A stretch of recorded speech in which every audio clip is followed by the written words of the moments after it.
दोस्तों, आज जिस परिस्थिति से पूरा विश्व गुजर रहा है, हमारी अर्थव्यवस्था पूरी तरीके से थम सी गई है। जहाँ एक ओर सरकार, डॉक्टर, नर्स, हमारे पुलिसकर्मी, सफाई कर्मी, अन्य लोग हमारी सुरक्षा की पूरी कोशिश में लगे हुए हैं,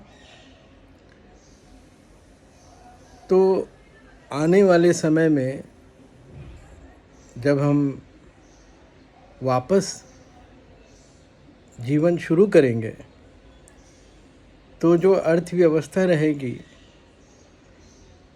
उसे सोचकर बड़ा डर सा लगता है। लाखों करोड़ों लोग बेरोजगार हो गए हैं। तो मेरे कुछ विचार हैं जो आपसे शेयर करना चाहता हूँ कि आखिर हम क्या करें कि न केवल इस परिस्थिति से निपट सकें, बल्कि क्या संभव है कि जो समझ हमारी डेवलप हो रही है इस चुनौती में, तो एक नई दिशा भी हम निकाल पाएँ।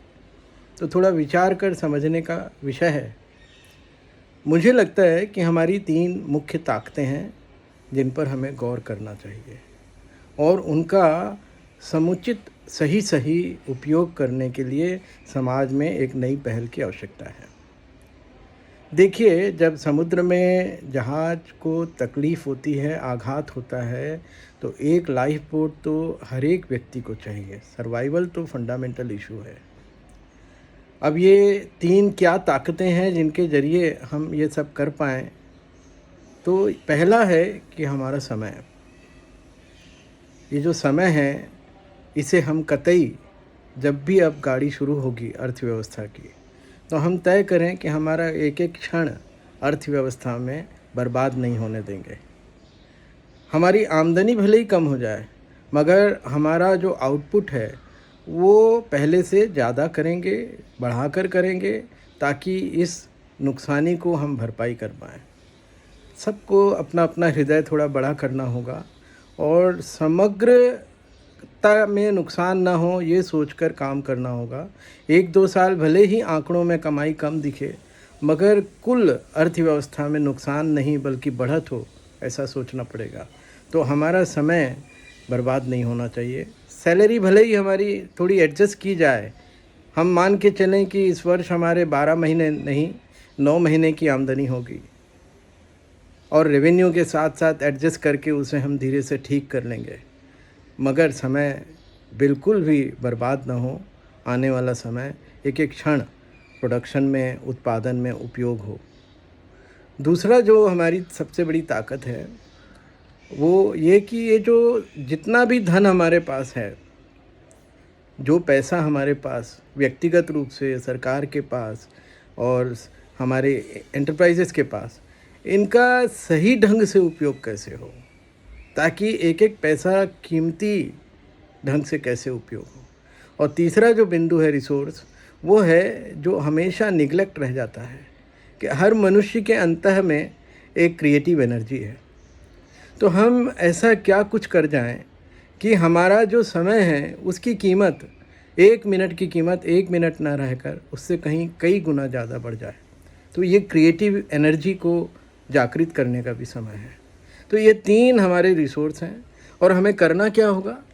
मेरे ख्याल से 3 प्रकार के विषय हैं, 3 प्रकार के काम यदि हम करेंगे, तो न केवल निपट पाएंगे सर्वाइवल से, बल्कि हम बहुत बढ़िया अपने देश को एक नया मार्ग पर उन्नति की ओर ले जा पाएंगे। तो पहला है कि देखिए, जितने एंटरप्राइजेस हैं जो बंद पड़ गए हैं, चाहे वो प्रोडक्शन यूनिट हो, चाहे सर्विस सेंटर हो, कोई भी प्रकार के हों, उनका किसी का भी बंद होना भारत के हित में नहीं है, हमारे हित में नहीं है। तो बड़े से लेके छोटे तक, इवन पान ठेले से लेकर कोई भी उद्यम हमारा बंद न पड़े, यह देखना हम सबका सामूहिक विषय होना चाहिए। भले ही हमारी सैलरी हम कम लें, एडजस्ट करें और कोई भी बेरोज़गार बनते कोशिश ना हो, ये देखना हर उद्यम का, हर उद्यमी का, हर बिजनेसमैन का कर्तव्य है। और भले ही सैलरी में एडजस्टमेंट करें, मगर मगर रोज़गार न जाए, यह देखना भी हमारा कर्तव्य है। दूसरा जो बिंदु है वो है कि कुछ लोग तो भी बेरोज़गार होंगे और बहुत से हमारे भाई बंधु हैं, नौजवान पीढ़ी है जो अंतः में उद्यमी बनने का सपना भी लिए हुए हैं, हमेशा से रखी है। ये समय उनके लिए बहुत अनमोल है। क्या है, कोई भी नया एंटरप्राइज शुरू करने जाएं तो वह रातों रात नहीं शुरू होता। उसे करने में, खड़ा करने में 2-3 साल लग जाते हैं। आमदनी धीरे धीरे आती है। तो क्या हम इन 1-2 सालों का सदुपयोग हमारे नई जनरेशन को नए उद्यमी के रूप में खड़ा करने में कर सकते हैं? क्या हम सब अपनी ताकतें लगा सकते हैं? जो लोग एस्टैब्लिश्ड एंटरप्रेन्योर्स हैं, एस्टैब्लिश्ड बिजनेसमैन हैं, कॉरपोरेट्स हैं, जो समृद्ध लोग हैं हमारे समाज के, क्या वो अपना ज्ञान और थोड़ा सा धन का उपयोग इन एंटरप्रेन्योर्स को खड़ा करने में और उनके सफल होने में मदद करे? चाहे वो मार्केटिंग का विषय हो, चाहे उनको नेटवर्किंग का विषय हो, और किसी भी तरीके से उनका एंटरप्राइज सक्सेस हो, ताकि ब्रेक इवन तक हम उन्हें पहुंचा पाएँ। ऐसे कई उद्यम नए खड़े हों। ये दूसरा विषय है। तीसरा विषय है जो कि एक गलती हम लगातार करते आ रहे हैं 70 वर्षों से, तो शायद ये हमारे लिए एक सुनहरा मौका है जब हम वो एक बड़ी भारी गलती को ठीक कर सकते हैं और एक नई दिशा भारत के लिए पैदा कर सकते हैं। सारा देश का धन और ज्ञान हमने शहरों में सीमित कर रखा है पिछले 70 वर्षों में, जिसके कारण गांव के लोग भी आमदनी की आशा में शहरों में इकट्ठे होते जा रहे हैं। शहर नर्क हो गए हैं और गांव उजड़ गए हैं। आज हम 30,000 लोग 1 स्क्वायर किलोमीटर में बम्बई, दिल्ली जैसी जगहों पे रहते हैं और 50% जनसंख्या तो नालियों पे, स्लम्स में रहती है और उनके बड़े बड़े घर गाँव में हैं। तो क्या हम रिवर्सल ऑफ माइग्रेशन का एक मोटो लेकर एक नया भारत का निर्माण करने का प्रारंभ अभी कर सकते हैं, जिससे कि आधे स्लम्स खाली हो जाएं और लोग लौटकर अपने गांव में अर्थव्यवस्था को मजबूत करें? और हम एक नियम बनाएं कि मेड इन विलेज, ये सोसाइटी की पहल हो सकती है कि हम लोग अब मेड इन विलेज चीज़ों को खरीदने में पहल करेंगे, जिसके कारण गांव की अर्थव्यवस्था सुदृढ़ हो, संपन्न हो और लोग वापस जो शहरों में आ गए हैं उनको आसानी से गांव में जाकर अच्छा जीवन बिताने का अवसर मिले।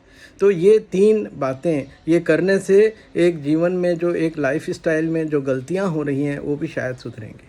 तो कुल मिला के 3 बिंदु हैं जो मैंने आपके सामने रखे कि हमारी 3 ताकतों का हम सही इस्तेमाल करें। पहला, हमारा समय जो बर्बाद कतई ना हो, प्रोडक्शन बढ़े मगर बर्बाद ना हो। और दूसरा जो है सर्वाइवल का जो पैसा है उसको कैसे इस्तेमाल करें। देखिए, भोजन के अलावा सर्वाइवल के लिए और कुछ नहीं चाहिए। तो हम अभी बाकी के खर्चों को काट कर उसे एंटरप्रेन्योर्स के पीछे इन्वेस्ट करें। और तीसरा जो है कि हम अपनी क्रिएटिव एनर्जी के साथ पुनः कैसे जागृत हों और क्रिएटिव एनर्जी को लेकर पहले कैसे खड़े हों। जय हिंद, जय भारत।